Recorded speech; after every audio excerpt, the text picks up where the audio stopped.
yang hobinya memoles. Jadi dia poles, dia semir ya. Dia cat, dia warnai lah gitu. Padahal hasilnya busuk gitu. Ini kan model kepemimpinan Iswanto ini kan sangat otoritarian. Jadi semua kewenangan dipegang oleh dia. Tidak diselesaikan, berarti dia nggak punya kemampuan. Itu aja. Kenapa nggak dia lakukan? Salah dia dong. Masa dia nggak belajar kepemimpinan? Bagaimana belajar menjadi pemimpin? Belajar dulu kalau gitu. Lebih parah lagi kalau sempat ditanya itu. Lebih parah, kepemimpinan publik dan menggunakan uang rakyat. Dia harus buka dong. Kalau dia nggak buka, bodoh berarti. Kayak contoh seperti Iswanto.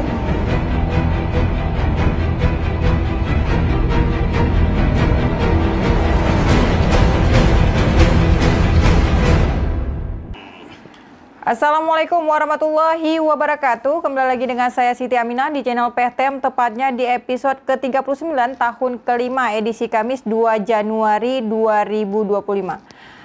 Bagi rekan yang belum subscribe, silahkan subscribe dan kita masih menunggu komentar yang positif dan membangun pastinya. Baik rekan PTM, kali ini kita akan membahas dengan tema Gaya Koboi PJ Bupati Aceh Besar sibuk pencitraan. Benarkah ASN tersiksa atas kebijakan Muhammad Iswanto? Dengan narasumber tetap PTM, Dr. Nasrul Zaman STMKes. Beliau adalah pengamat kebijakan publik. Assalamualaikum Bang Nasrul. Waalaikumsalam warahmatullahi wabarakatuh. Bang Nasrul, apa kabarnya nih? Alhamdulillah ya, tahun baru ini kita coba bicarain tentang bagaimana kepemimpinan di daerah. Oke, masih awal tahun nih Bang. Anda mengkritik sepertinya Anda tidak dapat proyek apa dari Pak Iswanto. Sedendam apa nih Bang Nasrul sama Pak Is? Sehingga ini gaya koboi ini mengkritik Pak Iswanto nih. Pak Iswanto maaf ya, PTM.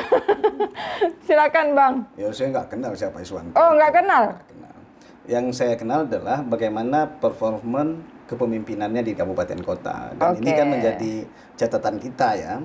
Tidak hanya di Aceh Besar, tapi di beberapa Aceh yang lain juga kita ngelihat, terutama kinerja PJ-PJ yang ditaruh di daerah-daerah. Oke. Berarti yang pertama ini Anda mengkritik sebenarnya bagaimana atau mengevaluasi kinerja Muhammad Iswanto sebagai PJ Bupati Aceh Besar. Apa yang harus dikritik ini Bang Nasrul? Yang pertama sekali kan sebenarnya kita menyesalkan dia ini terus mendapat perpanjangan dari PJ Gubernur terhadap kepemimpinannya. Kalau saya nggak salah, di awal-awal kepemimpinan dia PJ di Aceh Besar, itu kan ketika dia berangkat haji, itu nota dinas nggak diserahkan kepada Sekda. Nah ini sebuah cerminan. Saya menyayangkan, dia ini kan anak-anak IPDN nih. Ya, yang harusnya tahu bagaimana pengalih tugasan jabatan pada bawahan. Tersayangkan dia nggak melakukan itu, dan PJ Gubernur masa itu Ahmad Marzuki dia santai-santai saja juga. Harusnya dia menegur perilaku Bupati PJ yang begini. Dia ini kan bukan Bupati definitif, tetapi tingkahnya kayak di atas definitif. Bayangkan mencabut misalkan kewenangan-kewenangan Sekda sebagai pengguna anggaran. Jadi PA di kabupaten di daerah itu adalah Sekda. Sekda ini juga menjadi pejabat tertinggi pegawai negeri di daerah. Pembina pegawai negeri di daerah itu Sekda juga. Nah, jadi kita sayangkan sehingga perilaku-perilaku Iswanto ini sebenarnya buruk bagi kepemimpinan daerah ke depan. Nah, jadi dia memberikan contoh buruk. Harusnya PJ itu paham apa yang dilakukannya itu harusnya menjadi sesuatu poin plus, sehingga siapapun pasca dia orang meniru masa PJ dulu tuh meninggalkan sesuatu yang baik begini. Oke. Gitu. Anda sebutkan tadi Pak Iswanto ini diperpanjang terus nih jabatannya oleh PJ Gubernur. Artinya kinerjanya bagus dong Pak Bang Nasrul? Iya, bagus dalam tanda petik. Kalau kita ngelihat yang tadi aja perilakunya cukup parah itu. Tidak menotadinaskan dia umroh, itu hampir 2 minggu dia meninggalkan daerah. Harusnya kepemimpinan itu kan dia notadinaskan tuh.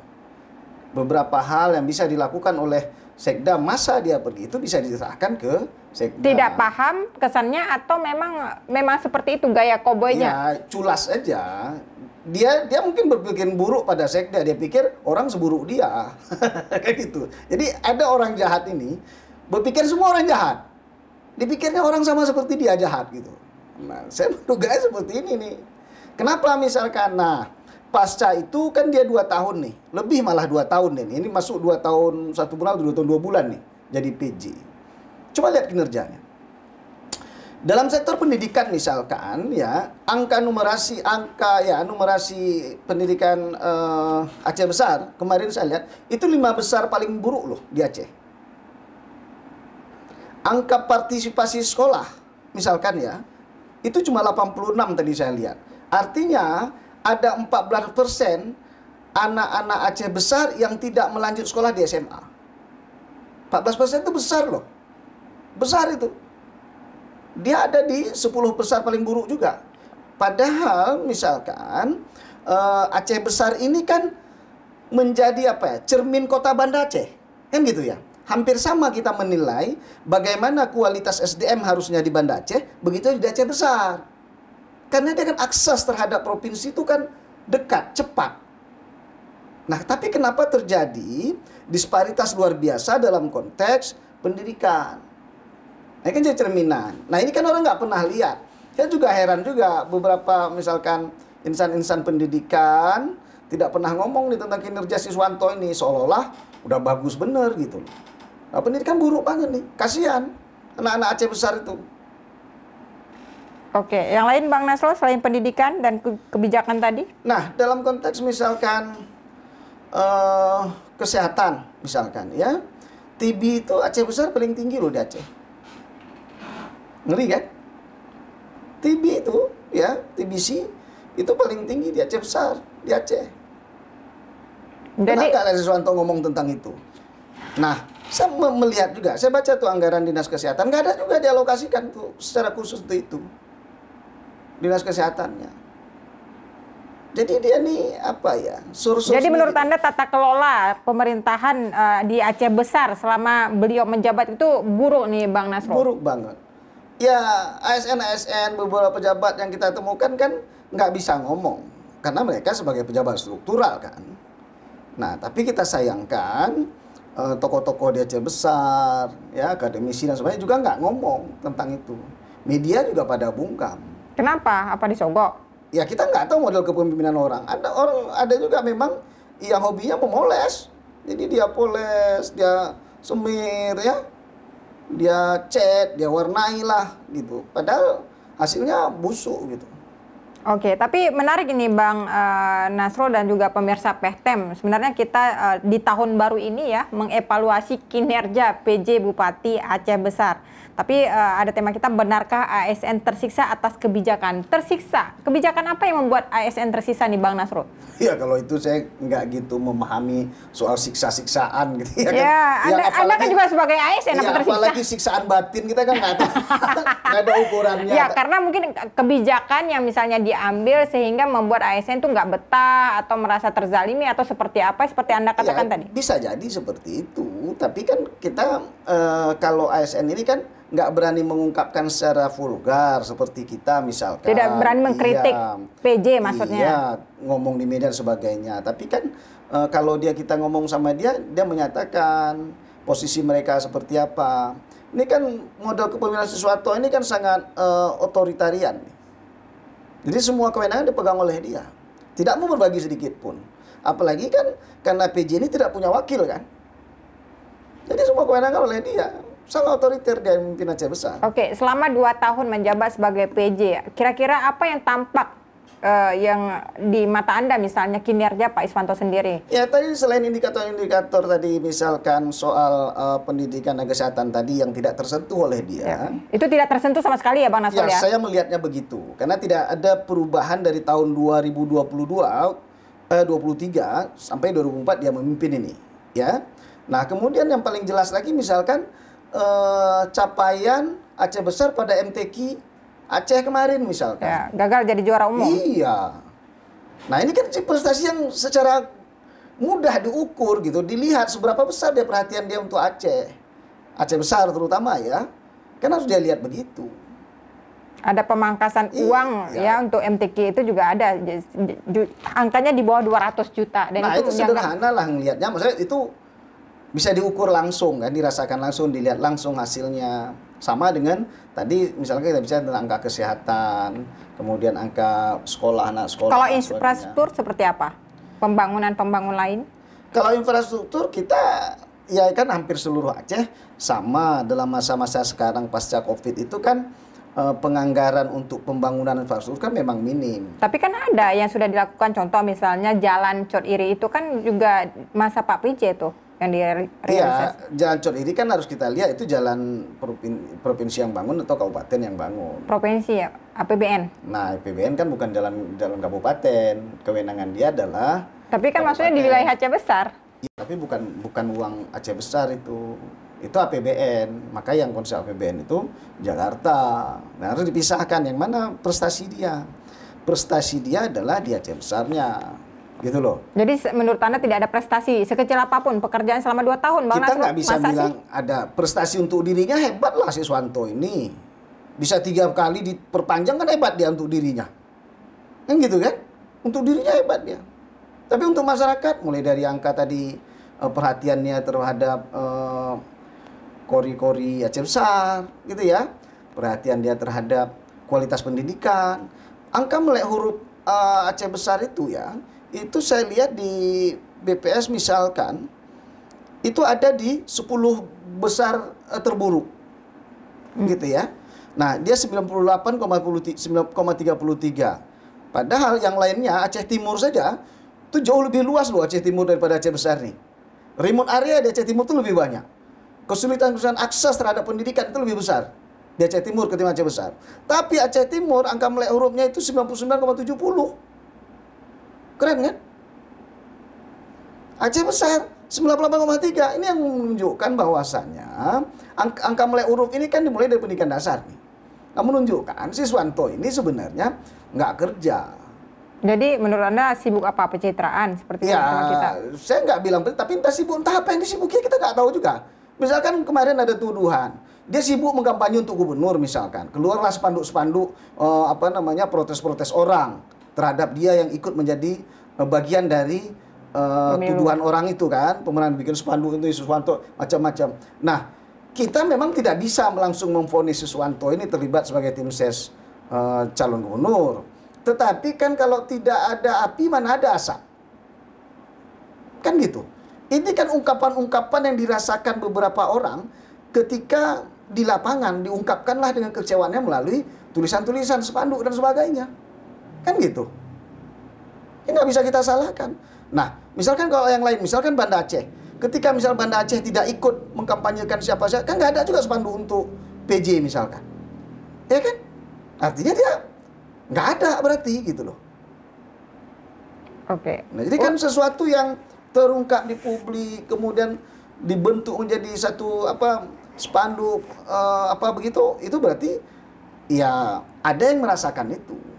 Oke, untuk misalnya dengan total anggaran juga setiap kabupaten kota tentu berbeda-beda juga Bang Nasrul untuk mendapatkannya. Apa sebenarnya, apakah memang anggaran juga menjadi hambatan sehingga Pak PJ Bupati ini tidak berbuat apapun untuk Aceh besar? Termasuk tadi Anda sebutkan ada pendidikan, kesehatan, padahal itu apakah hanya bentuk pernyataan saja yang dibutuhkan atau actionnya, Bang Nasrul? Anggaran-anggaran pendidikan itu sudah diwajibkan oleh undang-undang.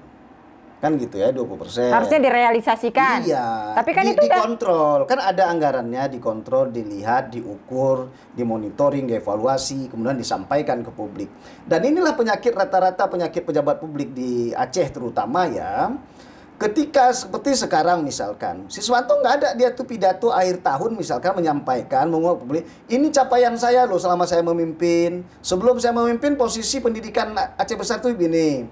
Kemudian setelah saya masuk tuh 2004 ini udah segini sekarang posisinya, kan gitu. Di kesehatan misalkan, kesehatan ibu dan anak misalkan. Sebelum saya masuk sekian, sekarang sudah pada posisi bagaimana. Berani nggak dia ungkap itu? Tingkat kesejahteraan pegawai misalkan, atau tingkat kepuasan pegawai. Kan gitu, atau tingkat kepuasan masyarakat. Sebelum saya masuk tuh pada level poin sekian, setelah saya masuk sekian. Itu yang harus diungkapkan. Nah, atau misalnya di awal tahun diungkapkan tahun ini saya akan melakukan A, B, C, D, E, F, G. Nah, ini yang saya lakukan. Mohon masyarakat bantu saya untuk melakukan itu. Nah, di akhir tahun disampaikan, ABCDFG yang kemarin kita rencanakan capaiannya segini, memang banyaklah kendala-kendala. Dia ungkapin, kan nggak ada. Ini kan kayak apa ya? Kayak robot yang kita taruh menjadi pemimpin terus tidak punya inovasi dan kreativitas untuk bagaimana orang yang memimpin setelah dia bisa mengikuti kinerja dia. Kita berharap begitu dari PJ-PJ ini. Karena dia menjadi PJ itu tanpa proses yang berat, tanpa biaya yang besar. Nah, ketika dia jadi PJ harusnya menunjukkan sesuatu yang memang harus diikuti dan dilanjutkan oleh pemimpin pasca dia. Oke. Dan ini rata-rata kita lihat kepemimpinan daerah belum menunjukkan hal seperti itu. Oke, kita di Provinsi Aceh ada 23 kabupaten kota, Bang Nasrul. Apalagi kalau statusnya PJ itu kan waktu yang singkat, ada yang 1 tahun, 2 tahun. Apakah ada yang berhasil misalnya contoh? Dia kan 2 tahun lebih nih, Suwanto. Kalau yang lain ya setahun, ada yang 6 bulan malah kan. Tapi dia kan 2 tahun lebih. Mungkin merasa misalnya karena jabatan hanya singkat gitu untuk apa yang melakukan hal yang besar. Iya, tapi kan kata dia periode kan harusnya, makanya saya bilang tadi, kita sebagai pemimpin meskipun 6 bulan, berupayalah ada legasi yang kemudian kita tinggalkan pada penerus kita. Sehingga rakyat pernah ingat, oh kita pernah punya pemimpin namanya Siswanto, bagus, dia begini. Bukan, oh kita pernah punya pemimpin namanya Siswanto, Hanji Kebut. Nah, kita nggak mau begitu. Artinya belum ada contoh ya di 23. Iya, makanya kita nggak punya lah. 23 kabupaten kota ini kalau saya baca data-data statistik, misalkan profil-profil departemen, nggak ada yang kemudian menjadi benchmark, ya menjadi best practice, yang kemudian ditinggalkan, kemudian itu diikuti oleh pemimpin setelahnya. Ya mungkin belum ada jiwa leadernya di situ. Iya, karena kan tidak cukup. Mengelola itu seni. Iya, karena tidak cukup PJ-PJ kemarin itu dipilih berdasarkan like and dislike. Saya cukup syarat. Kan bukan dikontestasikan. Nah, kalau kemarin PJ-PJ itu dikontestasikan, misalkan harus ada pendaftaran kemudian dilihat oleh gubernur, ada presentasi, itu kan beda. Berarti yang salah orang yang melantiknya dong. Kenapa harus memilih misalnya orang-orang yang tidak punya kapasitas untuk PJ bupati? Iya, karena ini kita kenal, kita pikir dia mampu, ternyata nggak mampu. Ini kan kepentingan semua nih. PJ-PJ ini kan kepentingan untuk semua. Pemilu. Ya macam-macam kepentingannya. Bisa kepentingan pemilu, kepentingan membela kawan, macam-macam kepentingannya. Jadi kalau kita bilang ini kepentingan Aceh besar, nggak ada itu. Banyak lagi orang-orang pejabat di bawah Aceh ini yang dari Aceh besar yang lebih bagus dari dia. Tapi nggak terpilih. Nah itulah dia yang itu harusnya, karena dia yang ditunjuk, dialah kemudian punya kesempatan menunjukkan sebagai putra Aceh besar, meninggalkan legasi pada kepemimpinannya. Oke, Bang Nasrul, Anda merasa nggak sih, karena beberapa kali misalnya narasumber yang lain juga mengkritik atas kebijakan apapun, misalnya dipilih, ditunjuk, kemudian dipecat, itu tidak lagi berdasarkan kepada kualitas pemimpinnya, tapi berdasarkan kepada kepentingan politik, sehingga berdampak kepada masyarakat nih, Bang Nasrul. Iya, itulah pada saat periode sekarang ini demokrasi kita itu sudah meninggalkan esensi dari politik, kemudian dari kepemimpinan itu. Kita sebenarnya menjadi pemimpin adalah menjadi teladan, dan ini yang nggak pernah dimunculkan, ya kan? Apalagi kita negeri syariat. Harusnya kalaulah ya tidak mampu menjadi pemimpin, kenapa? Karena tidak mampu memberikan keteladanan, ya jangan mau ditunjuk. Kan gitu. Itu contoh kepemimpinan. Tapi ini kan enggak. Merasa semua pantas, padahal enggak pantas. Merasa semua mampu. Begitu kita tanya, apapun dia enggak tahu. Contoh seperti Siswanto ini. Harusnya ketika dia mau masuk di Aceh besar, dia sudah melisting beberapa persoalan-persoalan Aceh besar, kemaslahan Aceh besar, yang mampu dia tangani. Nggak usah dia mimpi pakai PC, nggak usah, karena dia PJ. Tapi ada persoalan pendidikan, persoalan kesehatan, perasaan akses terhadap layanan sosial, akses terhadap air bersih, ya perbanjir, kemudian kemarin irigasi di Aceh besar. Ini coba lihatnya Aceh besar kan, pas hujan besar, akhirnya tanaman padi masalah rusak, ini tanam balik kan, tanam ulang. Nah pernah nggak ada berpikir tentang itu? Masalah-masalah itu dalam setahun bisa kita selesaikan. Bagaimana saluran irigasi kita benerin. Kan gitu mikirnya. Tapi ini kan nggak pernah kita dengar. Di seluruh Aceh ini kita nggak pernah mendengar ada PJ-PJ yang kemudian, oh ini masalah, alhamdulillah saya diberi kesempatan oleh Pak Gubernur untuk memimpin daerah ini. Ini ada persoalan yang saya lihat ada 19 persoalan. Mungkin kita bisa selesaikan 4 atau 5 inilah dalam masa PJ saya setahun. Ya kalau diperpanjang kita selesaikan yang lain. Nah ini yang kita harapkan dari kepemimpinan di tingkat lokal. Sehingga dia menjadi meninggalkan sesuatu yang akan diteruskan oleh definitif nantinya. Dan tidak kita temukan. Oke, pemirsa PTM, sepertinya apa yang disampaikan sama Bang Nasrul tadi menggambarkan misalnya seolah-olah PJ Bupati ini hanya datang terima gaji aja ya. Kesannya seperti itu. Kalau misalnya ada kritik semua tidak ada prestasi sedikit pun Bang Nasrul. Iya, bukan kita bilang tidak ada prestasi. Dia bilang dia punya prestasi untuk dirinya. Tapi untuk masyarakat beberapa hal kan ketahuan tuh. Tapi kan untuk dirinya itu bukan seorang leader, itu ya, sama itu juga juga kayak orang kerja pergi pulang terima gaji udah selesai. Nah itu kan Mina yang bilang, berarti dia kayak gitulah. Enggak, itu dari Bang Nasrul tadi ngomong ya semua. Tidak ada maksudnya tampak sedikit pun seolah-olah seperti itu ya. Tapi nanti kita undang juga nih Pak Iswanto ke PTM apa benar gitu ya yang disampaikan sama Bang Nasrul. Klarifikasi dong misalnya, jangan terus dikritik-kritik tapi tidak memberikan hak jawab kepada masyarakat. Ini juga bunuh diri nih Pak PJ-nya ya. Bang Nasrul, apalagi selain itu tidak ada lagi yang mau Anda sampaikan? Kita catatan pada Iswanto, kemudian menjadi pembelajaran bagi yang lainnya, karena kan bentar lagi Iswanto ini juga habis, ya kan, di Februari setelah pelantikan bupati kan dia selesai juga. Tapi menjadi catatan bahwasanya menjadi seorang pemimpin itu punya beban, ya, bukan hanya menyetir sebenarnya. Ya, menyetir daerah, ya. Tapi dia juga kan menandatangani, mengeluarkan kebijakan, mengeluarkan rekomendasi, kan gitu tuh. Jadi walaupun 6 bulan sebenarnya ada sesuatu yang ditinggalkan. Mungkin ada tapi tidak dipublikasi, tidak disampaikan kepada masyarakat. Itu salah dia, makanya saya bilang tadi. Jadi pemimpin begitu diutus, gitu dilantik, dia listing persoalan daerah, dia ungkapkan ke masyarakat. Setelah dia ungkapkan, setahun berikutnya dia bilang capai sampai sekarang. Kenapa nggak dia lakukan? Salah dia dong. Masa dia nggak belajar kepemimpinan? Bagaimana belajar menjadi pemimpin? Belajar dulu kalau gitu. Lebih parah lagi kalau sempat ditanya itu. Lebih parah, kepemimpinan publik dan menggunakan uang rakyat. Dia harus buka dong. Kalau dia nggak buka, bodoh berarti. Paham kan? Oke, baik Bang Nasrul ya, menarik ya sebenarnya pemirsa PTM yang ada di rumah. Tentu ini juga bagian kritikan masukan kepada seluruh PJ sebenarnya yang ada di Provinsi Aceh. Tapi kali ini kita tergerak di Aceh besar seperti itu. Baik, Bang Nasrul, sebagai closing statement silahkan sampaikan kepada pemirsa PTM yang ada di rumah atau langsung kepada PJ-nya mungkin. Iya, PJ Iswanto listing saja. Ini kan belum masih pada waktu bagi dia. Sebelum berakhir jadi Februari atau Maret nanti, listinglah persoalan-persoalan sudah diselesaikan sama dia. Kemudian apa yang masih tertunda. Titip itu pada Bupati definitif kemudian.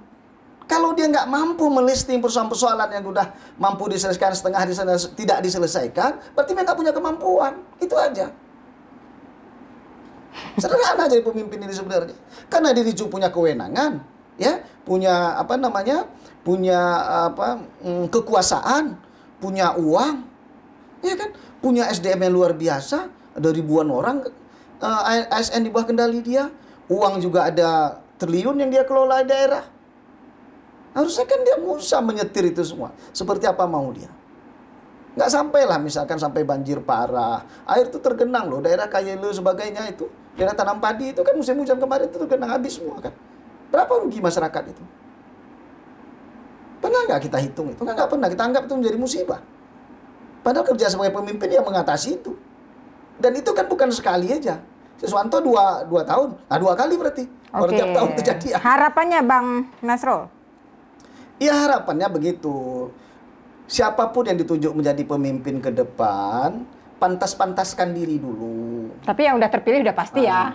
Kalau tidak pantas, ya pantas-pantaskan diri ini gini, diri kita menilai, kita pantas nggak menjadi pemimpin. Bukan masyarakat. Kadang-kadang masyarakat ini, kalau kita ada gaya sikit, uang ada sikit, memang bagus, oh yang kajet, ada sekolah sikit, Dia pikir udah cocok jadi pemimpin. Padahal kan diri kita, individu kita bisa menilai. Mampu nggak ya saya melakukan perubahan-perubahan untuk rakyat?